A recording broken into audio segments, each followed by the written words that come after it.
Hello guys, welcome back to my channel Jashoda Das 93 চ্যানেলে তোমাদের সবাইকে জানাচ্ছি স্বাগত। তো আমরা দেখো এখানে আজকে এসেছিলাম দিদির বাড়ি আসার পরে দিদি বলল যে চল ঘুরে আসি। তো দিদির ননদের বাড়ি যাব এখন আমরা ঘুরতে।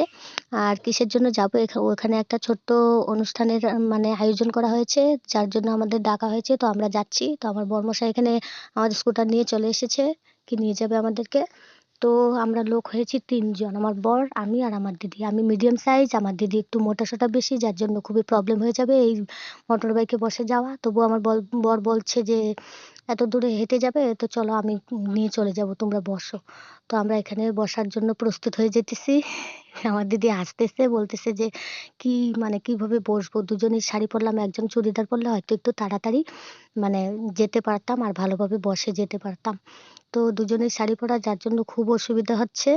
তো এই যে দেখো আমার দিদি হাসছে, বড় হাসছে, আর আমি একদম মাঝখানে চাপা পড়ে গেলাম।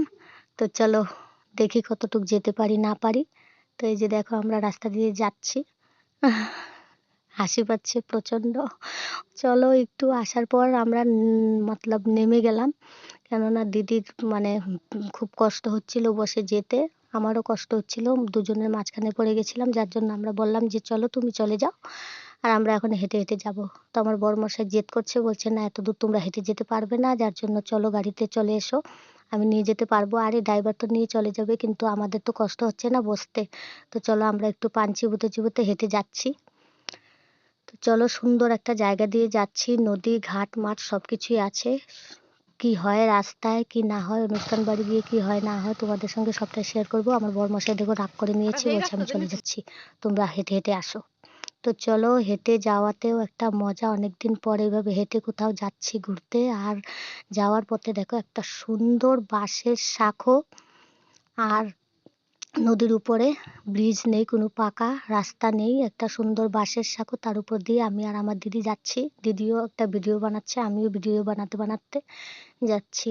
প্রচণ্ড সুন্দর লাগছে চারিদিকটা, আমরা অনেক দিন হয় এরকম কোনো জায়গায় যাইনি। তো চলো হেঁটে যাওয়ার মধ্যে একটা আনন্দও পেয়ে গেলাম। বাঁশের সাঁকো তো মতলব বাঁশের এই যে ব্রিজ কতদিন হয় আমরা চড়ি না এতে।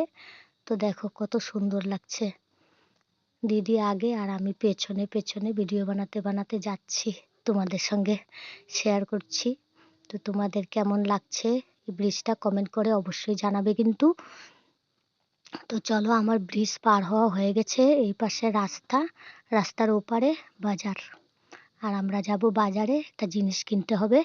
তো চলো আমরা কি কিনছি তোমরা দেখতে থাকো। তো চলো এই যে আমার দিদি,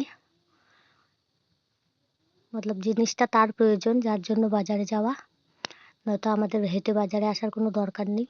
তো চলো এই যে বাজার, বাজারটা দেখো গ্রামের বাজার, খুব সুন্দর, অনেক দিন হয় এরকম কোনো বাজার ঘাটে আমি আসি না। এই যে দেখো। তো চলো দিদির জিনিস নেওয়া হয়ে গেছে, এখন আমরা যাব অনুষ্ঠান বাড়িতে। আর অনুষ্ঠানটা কিসের তোমরা একদমই ভিডিওটা ছেড়ে যাবে না, তাহলে বুঝতে পারবে কিসের অনুষ্ঠান। তো চলো দিদির জিনিস নেওয়া হয়ে গেছে, এখন আমরা আবার যাব, হেঁটে যাব, আর গাড়িতে বসবো না, এত চাপাচাপি করে আমরা যেতেই পারবো না।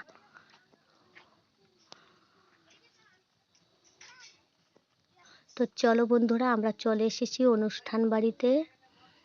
এই যে দেখো অনুষ্ঠান বাড়িতে চলে এসেছি। এই যে আমার মেয়ে ছেলে আগে চলে এসেছে, ওর বাবা নিয়ে এসেছিল গাড়িতে, ওদের ছেড়ে দিয়ে তারপরে আমাদের আনতে গিয়েছিল। তো এই যে দেখো অনুষ্ঠান বাড়িতে খাওয়া দাওয়া হচ্ছে, সকালবেলার খাওয়া দাওয়া হয়নি ওদের, যার জন্য ওরা খাওয়া দাওয়া করছে, পরে আবার অনুষ্ঠানের খাওয়া দাওয়া হবে।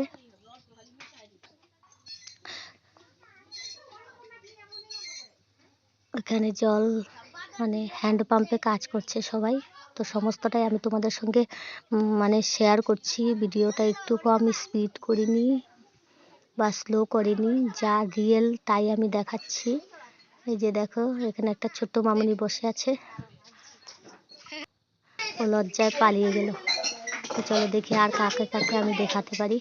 তো এখানে বসে গেছে ভাতের হাঁড়ি, আমাদের বাঙালিদের রাজস্ব হাঁড়ি। আর এই যে আমার ভাগ্নি, ও চলে এসেছে আগে আমার মেয়ে আর আমার ছেলের সঙ্গে, ও চলে এসে বলছে যে আমি পিপির বাড়ি আসছি। আমি বলছি কার বাড়ি এসেছিস? বলছে আমি পিপির বাড়ি আসছি। আর আমার বরমশাই এখানে একটু বসার জায়গা পাচ্ছে না, আর একা একা ওনার ভালো লাগছে না। আমার জামাইবাবু এখনো আসেনি, পরে আসবে। তো চলো, আমার দিদি আসার পরেই শাশুড়ির বাড়িতে কাজে লেগে গেল। দেখো এখানে মাংস ধুতে শুরু হয়ে গেছে। আসার সঙ্গে সঙ্গে বৌমাকে কাজ চাপিয়ে দিল, বললো বৌদি মাংসটা ধুয়ে দাও। হ্যাঁ, তো বললো ঠিক আছে চলো, আমিও তো ভাই, আমি তো আত্মীয়, আমি কোনো কাজকর্ম করব না, আমি ভিডিও বানাতে ব্যস্ত।